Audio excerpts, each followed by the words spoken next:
Welcome back. Today we have my new favorite author, Nicola Harrison here, and I first read her book, Montauk, a few years ago, and when I saw that she was releasing her newest book, The Showgirl, I knew I had to have her on the show. She is amazing. I'm so glad that you're here, Nicola. Will you tell us a little bit about yourself and your new book? Yeah, thanks so much for having me. I'm excited to be here. So yeah, I'm an author of 2 books. My first book was Montauk, and my second book has been out about 2 weeks, The Showgirl. And I just recently moved to Manhattan Beach, Southern California, from Manhattan, New York, where I was for 17 years. I was a fashion journalist. For some time, I was the style writer for Forbes. And all the time that I was working in magazines, I was, taking a night class or taking some creative writing classes on the side and tapping away at my first novel, Montauk, which came out in 2019. So The Showgirl is about a young woman named Olive McCormick, who's from the Midwest, and she has always wanted to make it on the stage, on the big Broadway stage, specifically as a Ziegfeld Follies girl. So she basically shows up in New York City. She knocks on Florenz Ziegfeld's door, who's the big Broadway producer. All takes place in the Roaring 20s. And she basically demands a role in his show. And so we go on this fun, wild ride with her on her ups and downs and her triumphs and hardships. And we go from New York City's theater district to the West Village in New York, up to the Adirondacks, where she takes the show on the road. And so it's a lot of fun, but there's a love story, of course. She meets Archie Carmichael, who is really the first man who's ever accepted her for her modern ways and her independent nature and for her passion for success. But she has a secret looming in her background that threatens to derail her chances of happiness with him. And so in the end, she has to decide if she's willing to reveal this secret and give up the life she loves for the man she loves. Well, I'm calling this my best book of 2021 so far. And I have never said that here on the show yet. So it's a really good book. I felt like I loved Olive so much, and I loved the tenacity and the persistence that she had. She was ahead of her time. Very ahead of her time, yes. Yes. And misunderstood by her family. Can I read something? Oh, please, yeah. So this is my favorite part of the book. I don't do spoilers, guys, so this isn't a spoiler, by the way. But my favorite part was when they were at, that brunch, and her mom said, "Olive, you're forgetting who you are." And she said, "You're wrong, Mama. For the first time in my life, I know exactly who I want to be." And she never wavered from that. She never wavered from that in the book. And I love that. And I love that she persisted in finding her own way in happiness in a world where that just was unheard of for women. Yeah, absolutely. Yeah. This was the 1920s when, women had just got the right to vote. They were emboldened by that.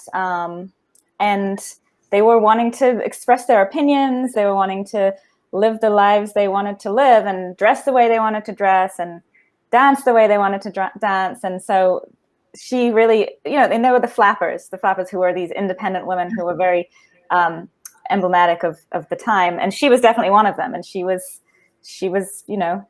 leading the charge for womanhood. And I love that you showcased the women who weren't interested in that too. Yeah. And that were comfortable in the way they were and the way things were, but they really mistreated the ones that were, what's the good word for it? Progressive. Yeah, absolutely. Yeah, there were some women who were just, content to be staying at home, being a good wife, and just, following along the ways of the times. And then there were women like Olive who were really wanting to change that. And for some of these Ziegfeld girls, these showgirls, for some of them, this was a means to an end. They were like, I'm going to perform and do this, but my end goal is to meet a wealthy man and not have to be on the stage with these rigorous rehearsal schedules and everything. And I want to just have that life. But Olive was like, no, I love to perform and I want to be doing this. And if I don't have a man in my life, then that's fine. I felt like you hit so many hot points in this book that ironically women still face today. And some of them were really good. I felt like I wrote this in my notes. This book is for any woman who has ever been told she's too much or too loud or her personality is too big, and how to just kind of shut down the noise and persist and stay in your lane with that. And I just loved the character of Olive in this book. Yeah, she's certainly feisty and ambitious and very different from the character in my last book, Montauk, which was really fun for me to write such a different character and someone who's so driven and so ambitious and, you know, also makes a lot of mistakes. Like to the point where you're reading it and you're like, no, what are you doing? Don't do this. This is a terrible idea. Terrible. Don't say that. Don't do it. But, you know, that's what flawed characters do. And also, I think anyone who's sort of leading the charge for change, like Olive, and, you know, who's like a pioneer in their lane, like they are going to make mistakes. They are going to take wrong turns and then come back. And so I thought I wanted to make her realistic. I will say there were so many unexpected twists in the book that I didn't really see coming. Okay. And so good. I mean, I would be like, what? No. And that's why I think I got into trouble and I had to keep reading it, because I was like, now I need to know. I need to know. And then you honestly know with the time what's looming with the, you know, the crash, and you know that's coming, and you know they don't even see it coming. And I don't know, it was so good. I loved it. Where did your inspiration come from for both Montauk and the Showgirl?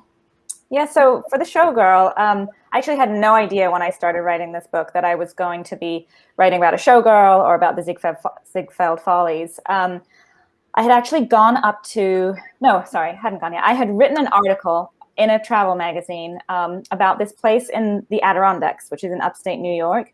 And it's a resort where you can stay now, and it's called The Point. And it's like very luxurious. It's $2,000 a night to stay there, I think. And you go hiking during the day, you go boating and you know, bowling or whatever you do. There's all these activities you do up in the woods.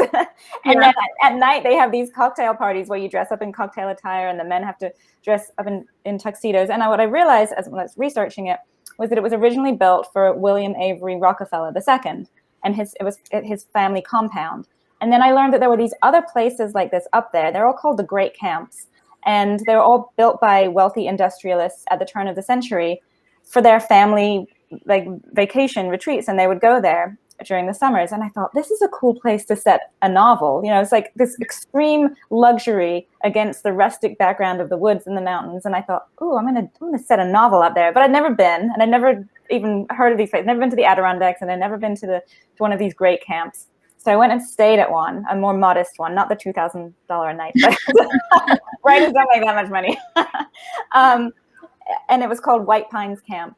And I went with my husband and my son and our dogs, and we stayed there. And I took a tour with a local historian, and he was telling us all about the cabins. There was 13 cabins. There was a bowling alley and the tennis courts and a boathouse, and you know, it was all good stuff. And then he just casually mentioned that the original owner of this place had it built, his wife was a Ziegfeld Folly, and she was a showgirl, and she used to invite all of her theater friends up to the Adirondacks, to this camp, for these extravagant parties that she would throw.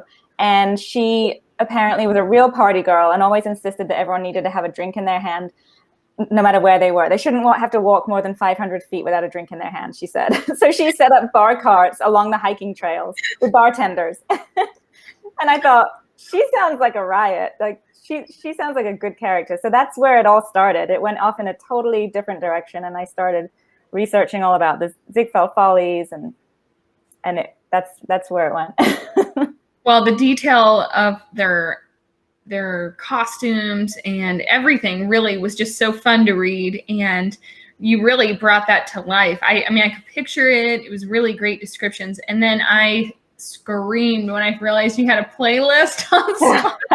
Yes. Oh my gosh. So did you listen to that while you were writing? Was that just your inspiration? How did you feel with that?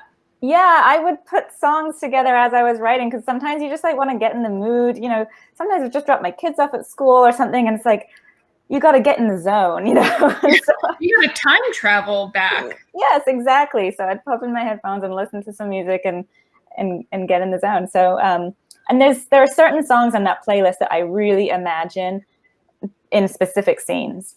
Like yeah, there's a scene where Olive is really down on her luck. It's later on in the book. Yep. And she's that sitting was a hard one. Your heart kind of broke with her on that one. Yeah, she's sitting in this, and you didn't know if she was really going to come back from that. Right.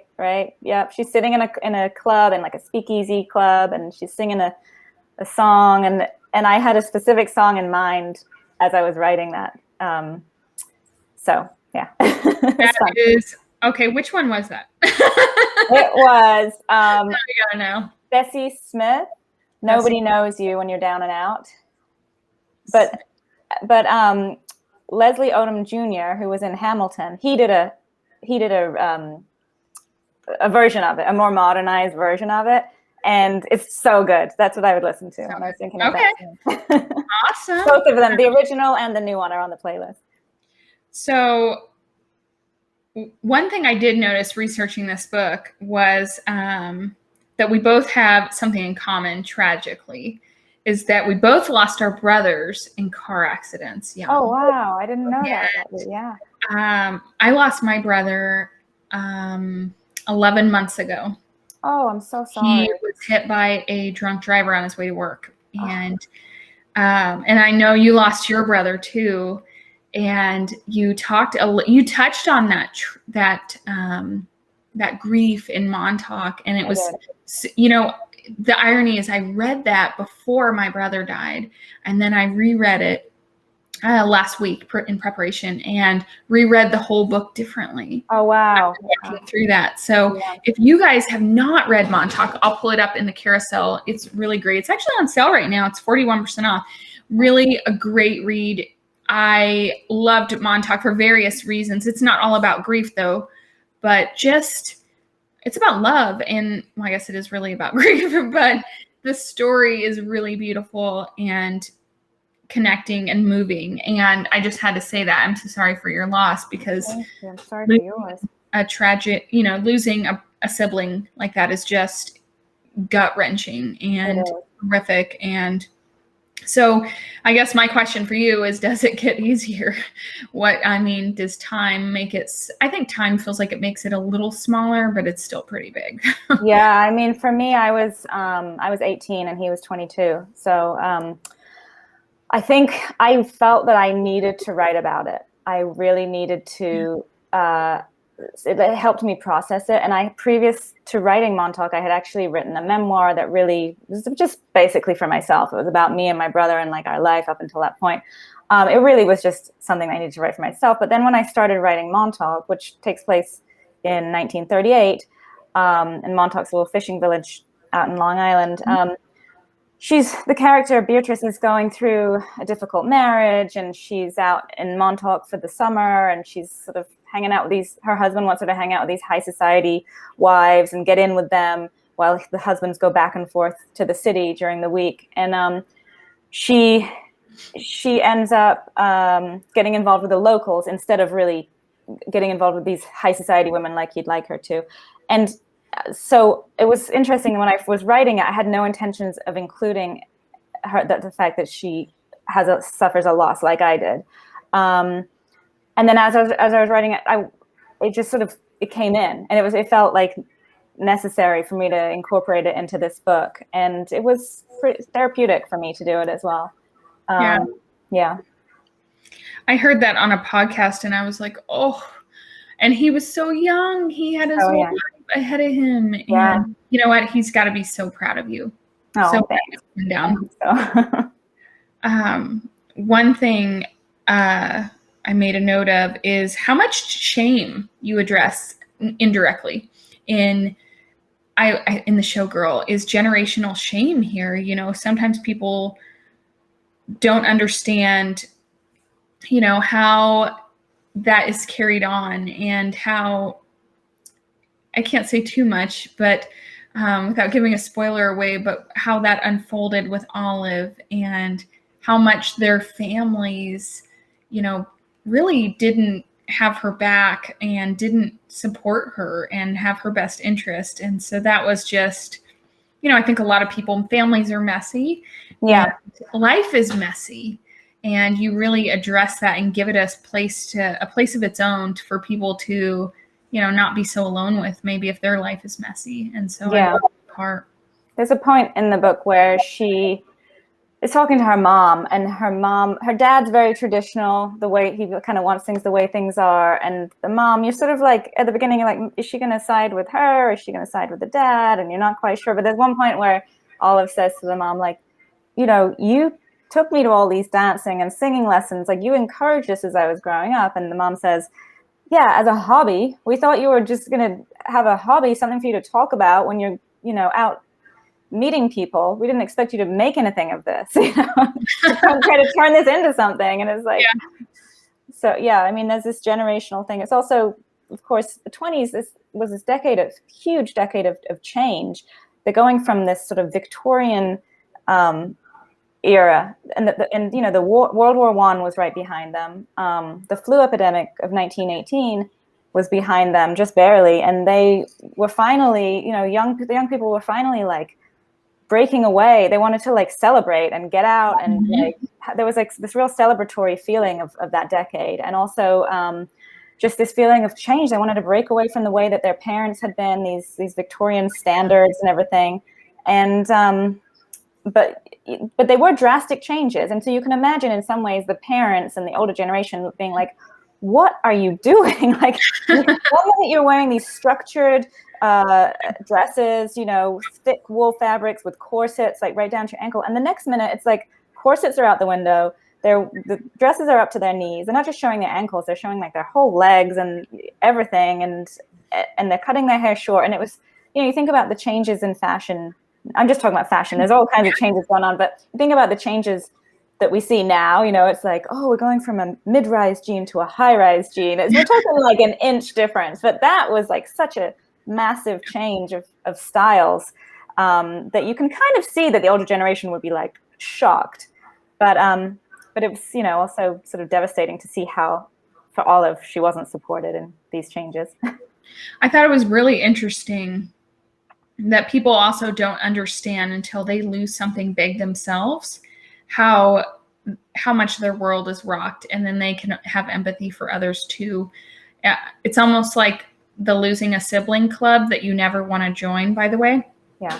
As we know. And when you know what that pain feels like, you can identify and have so much empathy for other people when they lose a loved one. And in the book, when the family lost some things, they then had empathy. Right. They then came around when they were in a vulnerable position. Yeah. And I think that's so true. And that's why I love the messiness of that, and the repair, and all the components and pieces, how they all came together. It was just so cool. I bet that was a really hard book to write too. It was, yeah. You're right when you say it's the messiness of it. It's like there's no black and white. You kind of say like, I hate the parents. They weren't supportive, because, you can see from their perspective as well, but you also want them to be more supportive. So yeah, it's not black and white. It's messy, which is how it is. Love it. Where's your favorite place to write? My favorite place to write is in New York City, where I don't live anymore. I mean, I love Southern California. It's very nice to be here. But I used to work at a place called the Writers' Room, which is in downtown in New York City, and it's a big like office space basically just for writers. So it's totally silent. It's a big loft space. There's all desks, and there was just something very inspiring about sitting in there with all these other writers around, tapping away on their keyboards, and they're all working on something. It's like, it's amazing. It inspires you. And the only time you talk to people is if you go into the kitchen to like make a cup of coffee, and then you have a quick chit chat. What are you working on? How's it going? What's your deadline? And then back to the desk. So I used to get a lot done there. So here I am writing right here in my office. Or anywhere that I get a little bit of peace and quiet away from the kids for a little while. I have 2 kids, so when they're with the grandparents or something, I escape to a coffee shop or anywhere. Do you miss New York? I do. I miss the energy of it. And, I lived there for 17 years and I feel like I kind of grew up there. So I love New York, but I also love California. I'm close to family here, which is really nice. It's a godsend when you have 2 little kids. Yes, yes. What are you currently writing on or writing right now? So I'm working on a new novel, another historical fiction. I seem to be working my way through the decades. So The Showgirl took place in the 20s. Montauk took place in the 30s. And so this one, Guess, takes place in the 40s. Yes. Yeah. And so I realized in the last year, I found out that my husband's grandmother was a Rosie the Riveter. And so, yeah, I didn't know. My grandmother was a Rosie the Riveter. Really? Okay. We have to talk. If you ever need some information, I've got some good stuff there. Oh, good. Yes. And I have to say, my grandmother was an voracious reader, avid reader. She always told me books are treasures, and she has long since passed. She passed away in 2005, but she loved books, and she would have just been so happy that I did this show. Oh my gosh, she passed that on to you. That's so nice. She did, and she passed reading on to me too, and she was just really a cool lady. Oh, very She'd probably be cool. a really good character, so I've got some good intel for you. Oh yeah, we'll have to talk. Her story was pretty crazy. Oh, good. Crazy the better. So yeah, well, I started doing some research into it, and so she worked at an airplane factory here in Los Angeles. And what I found out from talking to some people and doing some research is that, a lot of these women, they came and they'd never worked outside of the home before. And here they are building airplanes and bombs and tanks and, doing men's work, basically, because all the men had gone off to war. And then when the men came back, they were like, all right, ladies, thanks very much. Go back to being a housewife. And so some of these women were really disappointed because they had enjoyed it and they felt fulfilled. And this is a theme I like to write about, women and women's ambition. Love it. Love it. Yeah, but so this book is sort of starts off there when the war's over and this young woman has to figure out what she's going to do with her life now that she doesn't have her job in the factory. And she ends up down in Laguna Beach, which is in Southern California, and it's an artist community. And she ends up working with a very eccentric, famous artist, and gets very deeply involved in the art world. A little too deep for her liking. Oh, I love it. So when will that be ready? Tomorrow? Tomorrow I'll get back to writing it. But I don't think that's going to come out until summer of 2022. No. Okay. Yeah, maybe 2022. Not sure. Well, that's a long time, but that's okay. I'll reread Showgirl a few times. There you go. That is awesome. Okay. Well, where can we find you on social media? So I am on Instagram and on Facebook under Nicola Harrison Author. Okay. Yeah. Awesome. I'm also on TikTok, actually. I just started playing around with TikTok. I have tried, and I have one that's kind of funny, but my son films them all for me because I don't know how to TikTok. I know how to watch a lot of author and book talk, but I'm terrible at making videos. Yeah, my 11-year-old is teaching me, so I've got a few little things up. But if anyone wants to give me some tips, I'm all ears. Oh my goodness, that's so fun. They're so fun to make book talks. I get a lot of reading ideas on there, and I love it. It probably makes me buy a lot of books, but that's never a book. Well, thank you so much, guys. Grab The Showgirl. You will not be disappointed. I'm going to have to probably reread that scene now and listen to your playlist for that. That's really fun. And thank you so much for being on the show. This was so fun, and I cannot wait to see more of your books. Oh, thanks so much. This was fun. Awesome. All right. Stand